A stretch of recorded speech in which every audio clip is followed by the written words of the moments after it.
Hi friends, ಎಲ್ಲರಿಗೂ ನಮಸ್ಕಾರ. ಬನ್ನಿ ಫ್ರೆಂಡ್ಸ್, ವಸುದೇವ ಕುಟುಂಬ ಸೀರಿಯಲಿನ ಇವತ್ತಿನ ಸಂಚಿಕೆಯಲ್ಲಿ ಏನಾಗ್ತಿದೆ ಅಂತ ನೋಡ್ಕೊಬರೋಣ. ಅದಕ್ಕೂ ಮುಂಚೆ ಯಾರೆಲ್ಲ ನನ್ನ ವಿಡಿಯೋ ನೋಡ್ತಾ ಇದ್ದಾರೆ ಫ್ರೆಂಡ್ಸ್, ಅವರೆಲ್ಲ ಪ್ಲೀಸ್ ಪುಟ್ಟದೊಂದು ಲೈಕ್ ಮಾಡಿ, ಹಾಗೆ ಫಾಲೋ ಮಾಡೋದನ್ನು ಮರಿಬೇಡಿ. ಬನ್ನಿ ಸ್ಟಾರ್ಟ್ ಮಾಡೋಣ. ಮೊದಲಿಗೆ ಫ್ರೆಂಡ್ಸ್, ಇಲ್ಲಿ ಆಕ್ಸಿಡೆಂಟ್ ಆಗಿರೋ ಪಶುಪತಿನ ಹಾಸ್ಪಿಟ್ಲಿಗೆ ಅಡ್ಮಿಟ್ ಮಾಡಿ ರಾಗಿಣಿ ಸಿಕ್ಕಾಬಟ್ಟೆ ಕಣ್ಣೀರು ಹಾಕೊಂಡು ಹಾಸ್ಪಿಟ್ಲಲ್ಲಿ ಓಡಾಡ್ತಿರ್ಬೇಕಾದ್ರೆ ಅಷ್ಟೊತ್ತಿಗೆ ರಾಧಿಕಾ ಹಾಗೆ ಅವ್ರ ಅಜ್ಜಿ ತಾತ ಭವಾನಿ ಮತ್ತು ಗಣಪತಿ ತಾತ ಇಬ್ಬರು ಬರ್ತಾರೆ. ಬಂದ್ಬಿಟ್ಟು ರಾಧಿಕಾ ತುಂಬ ಟೆನ್ಷನ್ ಮಾಡಿಕೊಂಡು, ಏನಾಯಿತು ರಾಗಿಣಿ, ಏನಾಯಿತು ಹೇಳು ಪಶುಪತಿ ಅಣ್ಣನಿಗೆ ಅಂತ ಕೇಳ್ತಿರ್ಬೇಕಾದ್ರೆ, ಏನಂತ ಹೇಳಿ, ಬರಬೇಕಾದ್ರೆ ಆಕ್ಸಿಡೆಂಟ್ ಆಯಿತು ಅಂತ ಅಂದಾಗ, ಅದೆಲ್ಲ ಹೇಗಾಯಿತು ಆಕ್ಸಿಡೆಂಟ್ ಅಂತ ಕೇಳ್ತಾ ಇರಬೇಕಾದ್ರೆ ವಂಶಿ ಸಿಕ್ಕಾಬಿಟ್ಟೆ ಬೈದ್ನಲ್ಲ, ಅದೇ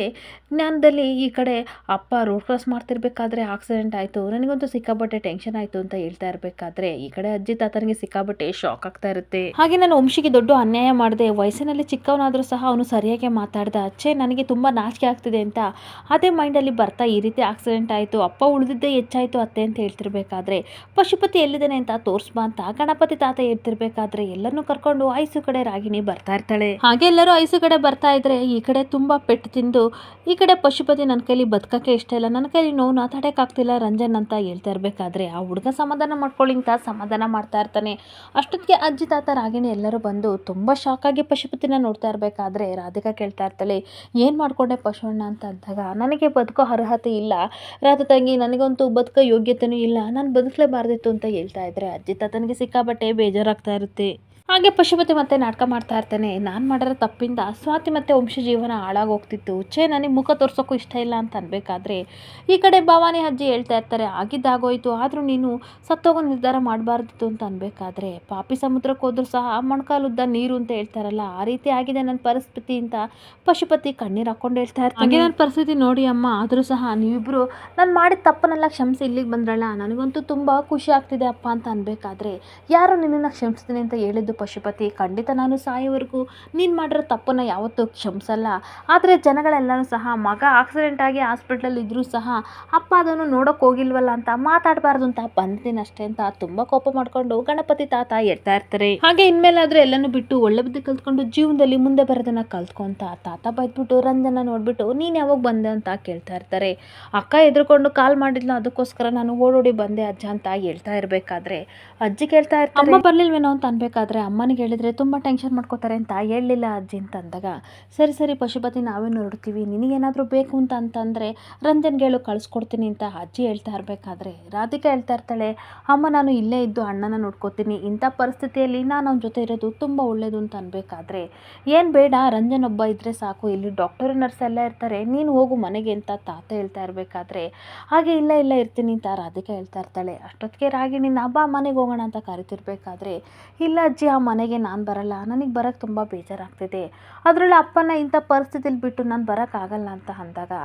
ಈ ಕಡೆ ಪಶುಪತಿ ನಾಟಕ ಮಾಡ್ತಾ ಇರ್ತಾನೆ, ಏನಾಗಲ್ಲ ಮಗಳೇ, ನಾನು ಮಾಡಿರೋ ತಪ್ಪಿಗೆ ನೀನು ಯಾಕೆ ಶಿಕ್ಷೆ ಅನುಭವಿಸ್ತಿದೀಯಾ, ಎಲ್ಲನೂ ಮರೆತು ಅಜ್ಜಿ ತಾತ ನನ್ನನ್ನು ಕ್ಷಮಿಸಿದ್ದಾರೆ ಅಂತ ಅಂದ್ಕೊಂಡಿದ್ದೆ, ಆದರೆ ಅವರಿಗೆ ನಿನ್ನ ಮೇಲೆ ತುಂಬಾ ಪ್ರೀತಿ ಇದೆ, ನನ್ನನ್ನು ಕ್ಷಮಿಸಿದ್ರು ಪರವಾಗಿಲ್ಲ, ನಿನ್ನನ್ನು ತುಂಬ ಚೆನ್ನಾಗಿ ಖಂಡಿತ ಅವ್ರು ನೋಡ್ಕೋತಾರೆ ಅನ್ನೋ ನಂಬಿಕೆ ನನಗಿದೆ, ಅವ್ರ ಮಾತಿಗೆ ಬೆಲೆ ಕೊಟ್ಟು ನೀನು ಮನೆಗೆ ಹೋಗು ಅಂತ ಹೇಳ್ತಾ ಇರ್ತಾರೆ. ಅಜ್ಜಿ ಎಲ್ಲರನ್ನು ಕರ್ಕೊಂಡು ಬನ್ನಿ ಹೋಗೋಣ ಅಂತ ಹೋಗ್ತಾ ಇರಬೇಕಾದ್ರೆ ರಾಧಿಕಾ, ಅಣ್ಣ ಟೇಕ್ ಕೇರ್, ಬಾ ರಾಗಿಣಿ ಹೋಗೋಣ ಅಂತ ಅಂದ್ಬಿಟ್ಟು ಹೊರಗಡೆ ಹೋಗ್ತಾ ಇರಬೇಕಾದ್ರೆ ಈ ಕಡೆ ರಾಗಿಣಿ ತನ್ನ ಅಪ್ಪನ ಹತ್ರ ಬಂದು ಒಳ್ಳೊಳಗೆ ಸ್ಮೈಲ್ ಮಾಡ್ತಾ ಇರ್ತಾಳೆ. ಅಷ್ಟೊತ್ತಿಗೆ ಪಶುಪತಿನೂ ಸಹ ಜೋರಾಗಿ ನಗಾಡ್ತಾ ಇರಬೇಕಾದ್ರೆ ರಂಜನ್, ರಾಗಿಣಿ ಹಾಗೆ ಪಶುಪತಿ 3 ಜನ ಸಹ ಮಾಡ್ತಾ ಇರೋದು ಡ್ರಾಮಾ ಅಂತ ಹೇಳ್ಕೊಂಡು ಅವರೇ ತುಂಬ ಖುಷಿಯಿಂದ ನಗಾಡ್ತಿರ್ಬೇಕಾದ್ರೆ, ಬರ್ತೀನಪ್ಪ ಅಂತ ರಾಗಿಣಿ ಹೇಳ್ಬಿಟ್ಟು ಹೋಗ್ತಾ ಇರ್ತಾಳೆ. ಇನ್ನೊಂದು ಕಡೆ ಪಶುಪತಿ ಕೈಗೆ ಹಾಕಿರೋ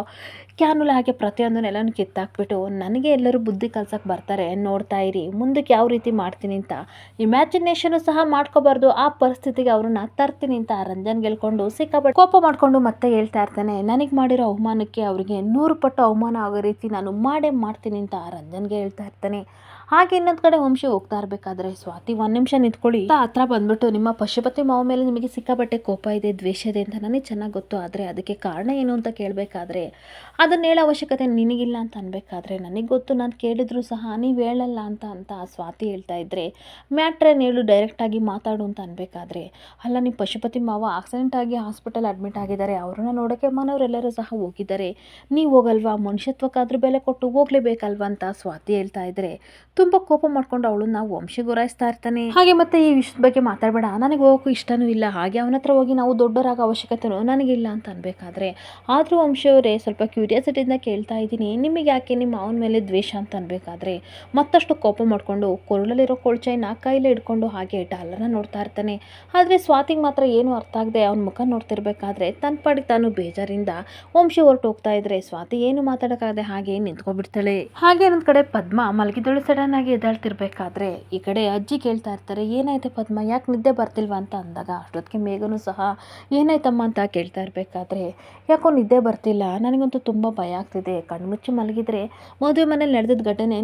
ನೆನಪಾಗ್ತಿದೆ ಅಂತ ಹೇಳ್ತಾ ಇರಬೇಕಾದ್ರೆ ಹೌದು ಕಣೆ, ನನಗೂ ಹಂಗೆ ಅನ್ನಿಸ್ತು, ಆ ಪಶುಪತಿ ನಮ್ಮ ಸ್ವಾತಿ ಜೀವನ ಹಾಳು ಮಾಡಬೇಕು ಅಂತಲೇ ಅಲ್ಲಿಗೆ ಬಂದಿದ್ದ, ಆದರೆ ದೇವರು ಹೇಗೋ ಕಾಪಾಡ್ದ ಅಂತ ಅಂದಾಗ ಮೇಘ ಹೇಳ್ತಾ ಇರ್ತಾಳೆ, ನಾನು ಆ ವಂಶಿನ ಏನು ಅಂದ್ಕೊಂಡಿದ್ದೆ, ಸಿಡುಕ್ಮೂತಿ ಸಿದ್ದಯ್ಯ ಅಂತ ಅಂದ್ಕೊಂಡಿದ್ದೆ, ಆದರೆ ಅಲ್ಲಿ ಪಶುಪತಿಗೆ ಸರಿಯಾಗಿ ಉತ್ತರ ಕೊಟ್ಟನಲ್ಲ, ನನಗಂತೂ ಸಿಕ್ಕಾಬಟ್ಟೆ ಖುಷಿ ಆಯಿತು ಅಂತ ಅಂದಾಗ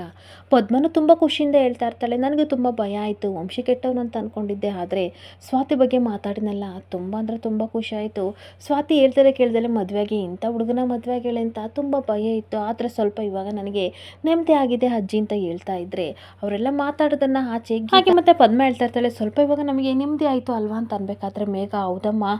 ಸ್ವಾತಿ ಬಗ್ಗೆ ಎಷ್ಟು ಕೆಟ್ಟದಾಗಿ ಪಶುಪತಿ ಮಾತಾಡ್ತಿದ್ದ, ಆದರೆ ಊರಲ್ಲೆಲ್ಲ ನಮ್ಮ ಸ್ವಾತಿ ಬಗ್ಗೆ ಎಷ್ಟು ಒಳ್ಳೆ ಒಪಿನಿಯನ್ ಇದೆ, ಇವನು ಎಷ್ಟು ಮಾತಾಡ್ತಿದ್ದ ಅಂತ ಅನ್ಬೇಕಾದ್ರೆ ಅಷ್ಟೊತ್ತಿಗೆ ತುಂಬ ಕೋಪ ಮಾಡಿಕೊಂಡು ಗೀತಾ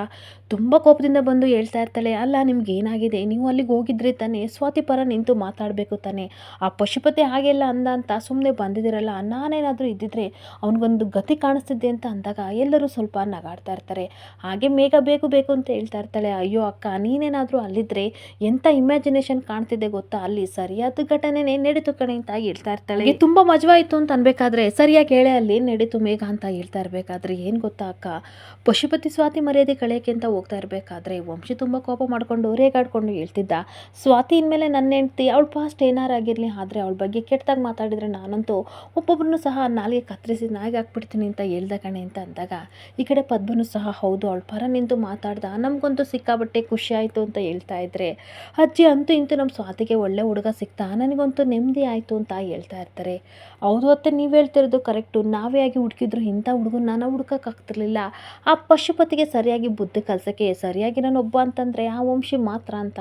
ಹೇಳ್ಕೊಂಡು ಎಲ್ಲರೂ ಖುಷಿ ಪಡ್ತಿರ್ಬೇಕಾದ್ರೆ ಗೀತಾ ಮತ್ತೆ ಕೋಪ ಮಾಡಿಕೊಂಡು ಹೇಳ್ತಾ ಇರ್ತಾಳೆ, ಸರಿ ಸರಿ ಆಯಿತು, ಹಂಗಂತ ಪುನಃ ಸಿಕ್ಕಿದ್ರೆ ಅವರು ನಮ್ಮ ಮನೆಗೆ ಕರೆಯೋದಾಗಲಿ ಹಲ್ಕಿಸ್ಕೊಂಡು ಮಾತಾಡೋದಾಗಲಿ ಮಾಡಿದರೆ ನಾನೇ ಮನೆ ಬಿಟ್ಟು ಹೋಗ್ತೀನಿ ಅಂತ ಕೋಪ ಮಾಡ್ಕೊಂಡು ಹೋಗ್ತಾ ಇರ್ತಾಳೆ. ಹಾಗೆ ಗೀತಾ ಕೋಪ ಮಾಡ್ಕೊಂಡು ಹೋಗ್ತಿರ್ಬೇಕಾದ್ರೆ ಅಜ್ಜಿ ಹೇಳ್ತಾ ಇರ್ತಾರೆ, ನೋಡ್ದೇನೆ ಪದ್ಮ ನಮ್ಮ ಗೀತನ್ಗೆ ಸ್ವಾತಿ ಮೇಲೆ ಎಷ್ಟು ಪ್ರೀತಿ ಇದೆ ಅಂತ ಕೋಪದಿಂದ ಹಂಗೆ ಮಾತಾಡ್ತಿರ್ತಾಳೆ, ಆದರೆ ನೋಡು ಒಂದಲ್ಲ ಒಂದು ದಿನ ಖಂಡಿತ ಅವಳನ್ನ ಕ್ಷಮಿಸಿ ಮನೆಗೆ ಕರ್ಕೊಂಡು ಬಂದೇ ಬರ್ತಾಳೆ ಅಂತ ಅಂದಾಗ ನಿಮ್ಮ ಬಾಯರ್ಕಿಂದ ಅಷ್ಟಾದರೆ ಸಾಕು ಅತ್ತೆ ಅಂತ ತುಂಬ ಖುಷಿಯಿಂದ ಪದ್ಮ ಹೇಳ್ತಾ ಇರ್ತಾಳೆ. ಹಾಗೇನೊಂದು ಕಡೆ ರಾಧಿಕಾ ಮತ್ತು ರಾಗಿಣಿ ಇಬ್ಬರು ಸಹ ಸ್ವಾತಿನ ರೆಡಿ ಮಾಡ್ಕೊಂಡು ಕರ್ಕೊ ಬರ್ತಿರ್ಬೇಕಾದ್ರೆ ಕೆಳಗಡೆ ಅಜ್ಜಿ ತಾತ ವಂಶಿ ಹಾಗೆ ನಿತಿನ್ ಎಲ್ಲರೂ ಸಹ ನೋಡ್ತಾ ಇರ್ತಾರೆ. ಆಗ ರಾಧಿಕಾ ಹೇಳ್ತಾ ಇರ್ತಾಳೆ, ನಿನ್ನ ಜೊತೆ ಏನೋ ಮಾತಾಡಬೇಕಂತೆ, ಹಾಗಂತ ಅಮ್ಮ ಹೇಳಿದ್ರು ಕರ್ಕೊ ಬರ್ತಾ ಇದ್ದೀನಿ ಅಂತ ಅಂದಾಗ ಏನು ಮಾತಾಡ್ಬೇಕು ಹೇಳಿ ಅಂತ ಅಂದಾಗ ನನಗೆ ಅದೆಲ್ಲ ಗೊತ್ತಿಲ್ಲ, ನಿನ್ನ ರೆಡಿ ಮಾಡ್ಕೊಂಡು ಕರ್ಕೊಬಾ ಅಂತ ಅಂದರು, ಅದಕ್ಕೆ ನಾನು ಕರ್ಕೊ ಬಂದೆ ಅಂತ ಹೇಳ್ತಿರ್ಬೇಕಾದ್ರೆ ಕೆಳಗಡೆ ಬಂದು ಈ ಕಡೆ ಸ್ವಾತಿ ಅಜ್ಜಿ ಹತ್ರ ಹೋಗಿ ಕೇಳ್ತಾ ಇರ್ತಾಳೆ, ಏನು ಮಾತಾಡಬೇಕು, ಯಾಕಜ್ಜಿ ನನ್ನ ಬರಾಡಿದ್ರಿ ಅಂತ ಅನ್ಬೇಕಾದ್ರೆ ಅಜ್ಜಿ ಹೇಳ್ತಾ ಇರ್ತಾರೆ, ನಿನಗೂ ವಂಶಿಗೂ ಶಾಂತಿ ಮುಹೂರ್ತ ಮಾಡಬೇಕು ಅಂತ ಅಂದ್ಕೊಂಡಿದ್ವಿ ಅಂತ ಅಂದಾಗ ಈ ಕಡೆ ರಾಧಿಕನಿಗೆ ಖುಷಿ ಆಗ್ತಾ ಇರುತ್ತೆ. ಹಾಗೆ ತಾತ ಹೇಳ್ತಾ ಇರ್ತಾರೆ, ನೀನು ವಂಶಿ ಜೊತೆಯಾಗಿ ದೇವಸ್ಥಾನಕ್ಕೆ ಹೋಗ್ಬಿಟ್ಟು ಮೊದಲು ಕಟ್ಟಿದ ಅರ್ಶಿನ ದಾರದ ತಾಳಿ ಇದೆಯಲ್ಲ ಅದನ್ನ ದೇವ್ರ ಉಂಡಿಗೆ ಹಾಕಿ ಬರಬೇಕು ಅಂತ ಹೇಳ್ತಾ ಇರ್ತಾರೆ. ಆಗ ತನ್ನ ಮನಸ್ಸಲ್ಲಿ ಸ್ವಾತಿ ಹೇಳ್ಕೊತಾ ಇರ್ತಾಳೆ, ಅಪ್ಪ ದೇವ್ರೆ ಇವ್ರು ಕೊಟ್ಟ ಎಕ್ಸ್ಪ್ರೆಷನ್ಗೆ ನಾನು ಇನ್ನೇನೋ ಆಯಿತು ಅಂತ ಅನ್ಕೊಂಡಿದ್ದೆ ಇಷ್ಟೇನಾ ಅಂತ ಖುಷಿ ಪಡ್ತಿರ್ಬೇಕಾದ್ರೆ ತುಂಬ ಕೋಪ ಮಾಡಿಕೊಂಡು ಈ ಕಡೆ ವಂಶಿ ಹೇಳ್ತಾ ಇರ್ತಾನೆ, ಅಲ್ಲ ನಿಮ್ಗೇನು ಗೊತ್ತಾಗಲ್ವಾ, ಆ ರಿಸೆಪ್ಷನು ಅದು ಇದು ಅಂತ ಹೇಳ್ಬಿಟ್ಟು ನನ್ನ ತಲೆಯೆಲ್ಲ ಕೆಡಿಸಿ ಫಂಕ್ಷನ್ ಮಾಡಿದ್ರಿ, ಇವಾಗ ಮೀಟಿಂಗ್ ಎಲ್ಲ ಇದೆ, ಎಷ್ಟು ಕ್ಯಾನ್ಸಲ್ ಮಾಡ್ಕೊಂಡಿದ್ದೀನಿ ಗೊತ್ತಾ, ನನಗೆ ಎಷ್ಟು ಪ್ರೆಷರ್ ಇದೆ ಗೊತ್ತಾ ಆಫೀಸಲ್ಲಿ, ನಾನು ಅಲ್ಲಿಗೆಲ್ಲ ಬರಲ್ಲ ಅಂತ ಅನ್ಬೇಕಾದ್ರೆ ತಾತ ಯಾಕೋ ಹಿಂಗಾಡ್ತೀಯ, ದೇವಸ್ಥಾನಕ್ಕೆ ಹೋಗ್ಬಿಟ್ಟು ಬಾರೋ, ಮದುವೆ ಆದಮೇಲೆ ಹೊಸ ಜೋಡಿ ದೇವಸ್ಥಾನಕ್ಕೆ ಹೋಗಿ ಬರಬೇಕು ಅಂತ ಅಂದಾಗ ನಾನು ಹೋಗೋಕ್ಕಾಗಲ್ಲ, ನಾನು ಹೋಗಲ್ಲ, ನನ್ನ ಪಡಿ ನನ್ನ ಬಿಟ್ಬಿಡಿ ಅಂತ ಅನ್ಬೇಕಾದ್ರೆ ರಾಧಿಕಾ ಹೇಳ್ತಾ ಇರ್ತಾಳೆ, ಅಲ್ಲ ದೇವಸ್ಥಾನಕ್ಕೆ ಹೋಗು ಈ ರೀತಿ ಆಡಬೇಕಾ, ಇಬ್ಬರು ಒಟ್ಟಿಗೆ ಹೋಗಿ ಬನ್ನಿ ಅಂತ ಅನ್ಬೇಕಾದ್ರೆ ಅಷ್ಟೊತ್ತಿಗೆ ರಾಗಿಣಿ ನಾನು ನಿತಿನ್ ಸಹ ನಿಮ್ಮಿಬ್ಬರ ಜೊತೆ ಬರ್ತೀವಿ, ಕಂಪನಿ ಕೊಟ್ಟಂಗಾಗುತ್ತೆ ಅಂತ ಅಂದಾಗ ನಿತಿನ್ ಇಲ್ಲ ಇಲ್ಲ ನಾನು ಬರಲ್ಲ, ನನ್ನ ಫ್ರೆಂಡ್ ಶರತ್ನ ಮೀಟ್ ಮಾಡೋಕ್ಕೆ ಹೋಗಬೇಕು, ಹೊಸ ಜೋಡಿ ಇವರಿಬ್ಬರು ಹೋಗ್ಲಿ ಅಂತ ಹೇಳ್ತಿರ್ಬೇಕಾದ್ರೆ ದೇವಸ್ಥಾನಕ್ಕೆ ಹೋಗೋಕ್ಕೂ ಈ ರೀತಿ ಆಡ್ತೀರಾ, ಅಷ್ಟು ಗೊತ್ತಾಗಲ್ವಾ ಅಂತ ರಾಧಿಕಾ ಬೈತಾ ಇರ್ತಾಳೆ. ಅಷ್ಟೊತ್ತಿಗೆ ತಾತನೂ ಸಹ ಶರತ್ನ ನಾಳೆ ಮೀಟ್ ಮಾಡಿವಂತೆ, ಇವಾಗ ದೇವಸ್ಥಾನಕ್ಕೆ ಹೋಗಲೇಬೇಕು ನಿತಿನ್ ಅಂತ ಅಂದಾಗ, ವಂಶಿ ನೀನು ಬಂದರೆ ನಾನು ಬರ್ತೀನಿ ಅಂತ ಅಂದಾಗ ಸರಿ ಅಂತ ಒಪ್ಕೊಂಡಾಗ, ಸರಿ ಬಿಡಿ ಎಲ್ಲರೂ ದೇವಸ್ಥಾನಕ್ಕೆ ಹೋಗಿ ಅಂತ ವಂಶಿ ಹೇಳ್ತಿರ್ಬೇಕಾದ್ರೆ ತಾತನಿಗೆ ಖುಷಿ ಆಗ್ತಿರುತ್ತೆ. ಇನ್ನೊಂದು ಕಡೆ ಪಶುಪತಿ ತುಂಬ ಟೆನ್ಷನ್ ಮಾಡ್ಕೊಂಡು ನಿಂತಿರ್ಬೇಕಾದ್ರೆ ಅಲ್ಲಿಗೆ ರಂಜನ್ ಬಂದು ಕೇಳ್ತಾ ಇರ್ತಾನೆ, ಅಪ್ಪ ಯಾಕೆ ಎಷ್ಟು ಟೆನ್ಷನ್ ಮಾಡ್ಕೊಂಡಿದ್ದೀರಾ, ಏನಾಯಿತು ಅಂತ ಅಂದಾಗ, ನಾನು ಇಷ್ಟೇ ಪ್ರಯತ್ನ ಮಾಡಿದ್ರು ಸಹ ಆ ವಂಶಿ ಸ್ವಾತಿ ಮದುವೆ ನಾನು ನಿಲ್ಸೋಕ್ಕಾಗಲಿಲ್ಲ, ಅಂತೂ ಇಂತೂ ಆಗೋಗ್ಬಿಡ್ತು, ಜೊತೆಗೆ ನನಗೆ ಅವಮಾನ ಬೇರೆ ಮಾಡಿದರು, ಅದನ್ನು ಮರೆಯೋಕ್ಕಾಗ್ತಿಲ್ಲ ಅಂತ ಅಂದಾಗ ರಂಜನ್ ಹೇಳ್ತಾ ಇರ್ತಾನೆ, ನಮಗೆ ಆ ಟೈಮ್ ಸರಿ ಇರಲಿಲ್ಲ, ಅದಕ್ಕೆ ಈ ರೀತಿ ಎಲ್ಲ ಆಯಿತು, ಆದರೆ ಜಾಸ್ತಿ ಯೋಚನೆ ಮಾಡಬೇಡಿ, ಯೋಚನೆ ಮಾಡಿದರೆ ನಿಮ್ಮ ಹೆಲ್ತ್ ಹಾಳಾಗುತ್ತೆ, ಅದ್ರ ಬದಲು ಮುಂದೆ ಏನು ಮಾಡಬೇಕು ಅಂತ ಅದನ್ನು ಯೋಚನೆ ಮಾಡಿ ಅಪ್ಪ ಅಂತ ಹೇಳ್ತಾ ಇರ್ತಾನೆ. ಹಾಗೆ ಪಶುಪತಿ ಹೇಳ್ತಾ ಇರ್ತಾನೆ, ಏನೋ ಪ್ಲಾನ್ ಮಾಡಿ ನಿಮ್ಮ ಅಕ್ಕನ ಅಲ್ಲಿಗೆ ಕಳಿಸಿದ್ದೀನಿ, ಹಾಗೆ ನೀನು ಅವಳ ನೆಪ ಹೇಳ್ಕೊಂಡು ಆಗಾಗ ಹೋಗಿ ಅಲ್ಲೇ ಜಾಂಡ ಊರದನ್ನ ಕಲ್ತ್ಕೊಂಡು ನೀವಿಬ್ಬರು ಅಲ್ಲಿದ್ದರೆ ನನಗೊಂದು ಆ ಮನೆ ಕಂಟ್ರೋಲಿಗೆ ಹಿಡ್ತಕ್ಕೆ ಬಂದೇ ಬರುತ್ತೆ ಅಂತ ಅನ್ಬೇಕಾದ್ರೆ, ಅಪ್ಪ ಒಂದು ಕೆಲಸ ಮಾಡಿ, ನೀವೇನು ಗೊತ್ತಾ, ಅಜ್ಜಿ ತಾತನ ಕಾಲಿಟ್ಕೊಂಡು ದಯವಿಟ್ಟು ನನಗೆ ಕ್ಷಮಿಸಿ ಅಂತ ಹೇಳಿ ಅವ್ರ ಮನಸ್ಸು ಕರಗಿದ್ರು ಕರಗಿ ನಿಮ್ಮನ್ನ ಮನೆ ಒಳಗಡೆ ಸೇರಿಸ್ಬೋದು ಅಂತ ಅಂದಾಗ, ಇಲ್ಲ ಮಗನೇ, ಖಂಡಿತ ಆ ಮನೆ ಒಳಗೆ ನನ್ನನ್ನು ಸೇರಿಸಲ್ಲ, ಯಾಕೆ ಅಂತಂದರೆ ಆ ವಂಶಿ ನಿನ್ನೆರಡು ಸಹ ನಮ್ಮ ಮನೆಗೆ ಬೀಳಬಾರ್ದು ಅಂತ ವಾರ್ನ್ ಮಾಡಿದ್ದಾನೆ, ಖಂಡಿತ ನಾನು ಆ ಮನೆಗೆ ಬರೋಕ್ಕಾಗಲ್ಲ ಅಂತ ಪಶುಪತಿ ಹೇಳ್ತಾ ಇರ್ತೀನಿ. ಹಾಗೆ ನೀನು ಅವಾಗ ಹೋಗ್ತೀಯಲ್ಲ ಅಲ್ಲೇ ಜಾಂಡ ಊರ್ಬಿಟ್ಟು ಅವರೆಲ್ಲರ ಮೇಲೂ ಸಹ ಒಂದು ಕಣ್ಣಿಡು, ಆ ರಾಧ ತಂಗಿ ನನಗೆ ತುಂಬ ಅನ್ಯಾಯ ಮಾಡಿ ಮೋಸ ಮಾಡಿಬಿಟ್ಲು, ಅವಳನ್ನು ಸುಮ್ಮನೆ ನಾವು ಬಿಡೋದು, ಏನಾದರೂ ಮಾಡಿ ಆ ವಂಶಿ ಆಸ್ತಿ ಹಾಗೆ ಆ ರಾಧ ತಂಗಿ ಆಸ್ತಿ ಎಲ್ಲನೂ ಸಹ ನಾವು ಪಡ್ಕೊಳ್ಳೇಬೇಕು, ಆ ರೀತಿ ನೀನು ಮಾಡಬೇಕು ಅಂತ ಅಂದಾಗ, ಇದನ್ನು ನನಗೆ ಹೇಳ್ಕೊಡ್ಬೇಕಪ್ಪ, ನಾನು ಯಾರ ಮಗ ಹೇಳಿ, ನಿಮ್ಮ ಮಗ ಬ್ಲಡ್ಡಲ್ಲಿ ಅದು ಬಂದಿದೆ, ನೋಡ್ತಾ ಇರಿ, ಅವರಿಗೆಲ್ಲ ಯಾವ ರೀತಿ ಚಳ್ಳೆ ಹಣ್ಣು ತಿನ್ನಿಸಿ ಯಾವ ರೀತಿ ಯಾಮಾರಿಸ್ತೀನಿ ಅಂತ ನೋಡ್ತಾ ಇರಿ, ಖಂಡಿತ ಅವ್ರಿಗೊಂದು ಗತಿ ಮಾಡೇ ಮಾಡೋಣ ಅಂತ ಹೇಳ್ತಾ ಇರಬೇಕಾದ್ರೆ ಪಶುಪತಿಗೆ ಮತ್ತಷ್ಟು ಖುಷಿ ಆಗ್ತಾ ಇರುತ್ತೆ. ಹಾಗೆ ಒಂದು ಕಡೆ ಬೆಳಗಾದಾಗ ಗೀತಾ ತುಳಸಿ ಗಿಡ ಹತ್ರ ರಂಗೋಲಿ ಬಿಡ್ತಾ ಇರಬೇಕಾದ್ರೆ ಆಚೆ ಬಂದು ಈ ಕಡೆ ಸ್ವಾತಿ ಅವ್ರ ಅಕ್ಕ ನೋಡ್ತಾಳೆ, ಅಕ್ಕ ನೋಡಿ ತುಂಬ ಖುಷಿಪಟ್ಟು ಅವಳ ಹತ್ರ ಬಂದ್ಬಿಟ್ಟು, ಅಕ್ಕ ಹೇಗಿದೆಯಾ ಅಂತ ಅಂದಾಗ ಗೀತನಿಗೆ ಸಿಕ್ಕಾಪಟ್ಟೆ ಕೋಪ ಬರ್ತಾ ಇರುತ್ತೆ. ಅಲ್ಲ ಅಕ್ಕ, ರಿಸೆಪ್ಷನ್ಗೆ ಬರ್ತೀಯಾ ಅಂತ ಎಷ್ಟು ಆಸೆ ಪಟ್ಟಿದ್ದೆ, ಆದರೆ ನೀನು ಬರಲೇ ಇಲ್ವಲ್ಲ, ಯಾಕೆ ಅಂತ ಅಂದಾಗ, ನೀನೇನು ಹೇಳಿ ಕೇಳಿ ನಮ್ಮ ಮದುವೆ ಆಗಿದ್ಯಾ, ಖುಷಿಯಿಂದ ನಾವೆಲ್ಲ ಬರೋಕ್ಕೆ, ಮನೆಯವರೆಲ್ಲ ಬಂದಿದ್ದೆ ಹೆಚ್ಚು ಅಂಥದ್ರಲ್ಲಿ ನಾನು ಬೇರೆ ಬರಬೇಕಿತ್ತ ಅಂತ ಬೈತಿರ್ಬೇಕಾದ್ರೆ, ಅಲ್ಲ ಅಕ್ಕ, ಆಗಿದ್ದೆಲ್ಲ ಆಗೋಯ್ತು ಅಂತ ಮರೆತು ಈ ತಂಗಿನ ಕ್ಷಮಿಸ್ಬೋದಲ್ವಾ ಅಂತ ಸ್ವಾತಿ ಕಣ್ಣೀರು ಹಾಕೊಂಡು ಕೇಳ್ತಾ ಇದ್ರೆ,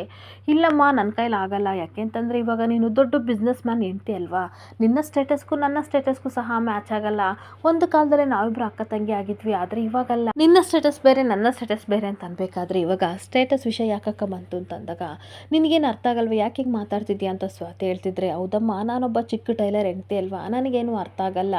ಅಷ್ಟಕ್ಕೂ ನೀನು ಇಲ್ಲಿಗೆ ಏನಕ್ಕೆ ಬಂದಿದ್ಯಾ ಅಂತ ನನಗೆ ತುಂಬ ಚೆನ್ನಾಗಿ ಗೊತ್ತು, ಈ ಕಾಸ್ಟ್ಲಿ ಸೀರೆ ಆಗಿ ನೀನು ಹಾಕಿರೋ ಒಡವೆ ಪ್ರತಿಯೊಂದನ್ನು ನೋಡಲಿ ಅಂತ ಇಲ್ಲಿ ಬಂದಿದ್ದೀಯ ಅಲ್ವಾ, ಆ ತಾಳಿ ಯಾಕೆ ಒಳಗಡೆ ಹಾಕೊಂಡಿದ್ದೀಯಾ, ಅದನ್ನು ಹೊರಗಡೆ ತೆಗೆದು ಶೋ ತೋರಿಸ್ಬಿಡು ಅಂತ ಹೇಳ್ತಾ ಇದ್ರೆ ಸ್ವಾತಿ ಸಿಕ್ಕಾಬಟ್ಟೆ ಕಣ್ಣೀರು ಹಾಕ್ತಾ ಇರ್ತಾಳೆ. ಇಲ್ಲಿಂದ ಹೊರಟೋಗು, ನಿನ್ನ ಜೊತೆ ಮಾತಾಡೋಕ್ಕಾಗಲಿ ಮುಖ ನೋಡೋಕ್ಕಾಗಿ ಇಷ್ಟ ಇಲ್ಲ ಅಂತ ಅಂದಾಗ ಸ್ವಾತಿ ಕಣ್ಣೀರು ಹಾಕ್ತಿರ್ಬೇಕಾದ್ರೆ, ಓ ಹೌದೌದು ಬಿಡು, ನೀನು ಯಾಕೆ ಹೋಗ್ತೀಯಾ, ಇದು ನಿಮ್ಮನೆ ಅಲ್ವಾ, ನಾನೇ ಹೋಗ್ತೀನಿ, ಏನು ಮಾಡೋಂಗಿಲ್ಲ, ನಮ್ಮ ಕರ್ಮ, ಅದೇ ಹಳೆ ಬಟ್ಟೆ, ಹಾಗೆ ದುಡ್ಡಿಲ್ಲದ ಜೀವನ ಅಂತ ಕೋಪ ಮಾಡಿಕೊಂಡು ಈ ಕಡೆ ಗೀತಾ ಒಳಗಡೆ ಹೋಗ್ತಾ ಇದ್ರೆ ಸ್ವಾತಿ ಕಣ್ಣೀರು ಹಾಕ್ತಿರ್ತಾಳೆ. ಅಷ್ಟೊತ್ತಿಗೆ ಕುಮಾರ ಬಂದು ಹೇಳ್ತಾ ಇರ್ತಾರೆ, ಯಾಕಮ್ಮ ನೀನು ಇಲ್ಲಿಗೆ ಬರೋಕ್ಕೆ ಹೋಗ್ತಿದ್ದೆ, ನಿಮ್ಮ ಅಕ್ಕನಿಗೆ ನಿನ್ನನ್ನು ಕಂಡ್ರೆ ಮೊದಲೇ ಸಿಕ್ಕಾಬಟ್ಟೆ ಕೋಪ, ಸ್ವಲ್ಪ ಟೈಮ್ ಕೊಡು, ಎಲ್ಲ ಸರಿ ಹೋಗುತ್ತೆ, ನೀನು ಬೇಜಾರು ಮಾಡ್ಕೋಬೇಡ, ಹೊರಟೋಗು ಅಂತ ಹೇಳ್ತಿರ್ಬೇಕಾದ್ರೆ ಅಷ್ಟೊತ್ತಿಗೆ ವಂಶಿ ಕಾರ್ ಆರನ್ ಮಾಡ್ತಿರ್ಬೇಕಾದ್ರೆ,